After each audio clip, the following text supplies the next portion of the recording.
Okay guys, mabuhay maligayang pagbabalik sa aking YouTube channel. Nakita nyo naman ang bongga-bongga ng ginanap na awards night ng Eddies or ang 6th The Eddies Awards. So, bonggang-bongga. Of course, binubuo yan ng mga entertainment editors and writers and online writers. At syempre pa, sina Piolo Pascual at Iza Calzado ang mga host. Bagay na bagay talaga ang dalawa. Diba? Talagang ang dami nagwi-wish na sana nga gumawa sila ng pelikula. Kasi talagang yung chemistry nila ang lakas-lakas pa rin. Alam naman nyo na diba? Sa itsura pa lang nila talagang panalong-panalo. Lalo si Piolo na walang kupas ang kagwapuan. Si Iza naman na parang hindi nga nanganak, na napakaganda pa rin, napaka-fresh pa rin. At syempre naman, sana nga matupad ang wish ng marami na makita uli sila together kasi diba napanood natin sila sa mga sa pelikula noon. At sana nga masundan din kahit sa teleserye, lalo ngayon parehas naman silang active. So ako natutuwa akong makita silang dalawa na very active nga because napakabait ng mga ito. Talagang hindi sila nagdadalawang isip, basta may time sila. Talagang papayag at papayag, go na go sila. At syempre ito, backstage scene ito, makikita naman natin si Darren Espanto. Actually, itong part na to, siya na yung susunod na tatawagin para mag-perform. Nakakaloka si Darren. Talagang sobrang pala siya, ang preparation niya, sobrang concentrated talaga siya. Yung talagang inaaral niya lahat.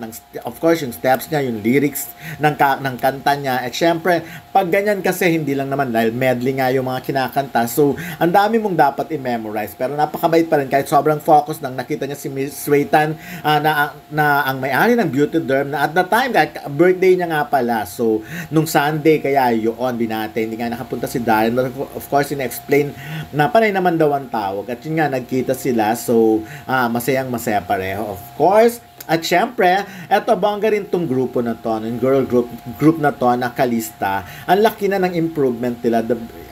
Bago, kasi nakita ko nung nilaunch sila. So, bongga ng launching nila. So, ngayon talaga, pwede mo na silang isabak sa mga international, kung anumang grupo. Of course, nandyan si Tita Aster Amoya na tumanggap ng award para sa kanyang contribution sa show business, and pa rin si Miss Raytan. Si Hero Bautista ay representative ni former Quezon City Mayor Herbert Bautista na tumanggap din ng award. Sila yung may mga naitulong talaga sa showbiz at sa mga ibang tao.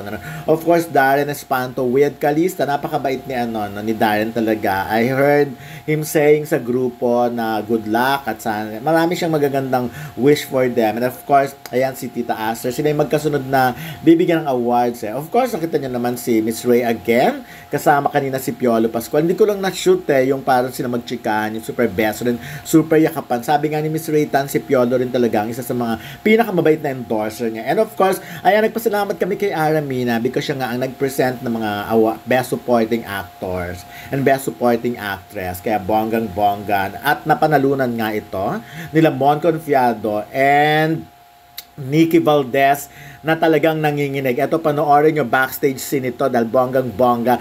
Fresh na fresh. Mapapanood nyo after nilang tanggapin ng Thank you so much. Thank you. Oo nga po, ma'am. Actually, nag-shooting ako eh. Buti na lang. Pinayagan ako. This Nikki Valdez. Nikki Valdez na. Ay! Sino nanalo? Nikki Valdez. May surat Nikki rin? Oo. Tayo lang, wala yung bilang. Medyo madilim siya sa part na yun. Yan yata. Ayan. Backstage. Ayan. Sa inyo. Thank you very much. Pinaiyak mo naman kasi kami. Congratulations. Sabi ko pa kay Isa, nandito ako. Hindi ako mananalo. Hindi feeling talaga namin halos yung langit mo. Thank you. Siyempre hindi ayaw lang namin sabihin pero Thank you po. Thank you so much. This is my actually pangatlong awards night. Pero from Gems, kasi walang awards night yun. So parang pang-apat ko na siya sa Wednesday urian. So ako okay lang naman, happy na. Pagkatapos kayo isabihin sa MMF, di ba? Alam mo, yun ang lagi sinasabi nila. Pero, we're just grateful. We make, such a beautiful film. I mean, after the pandemic, di ba? Parang kailangan natin ng mga ganong klaseng pelikula. Maraming salamat po sa So, congratulations. Congratulations also to your director and the scriptwriter. Oo nga the eh. theme song. Alam mo si Paolo, sinend namin yung trophy. Hindi pa siya naniniwala na nanalo siya. Salamat po.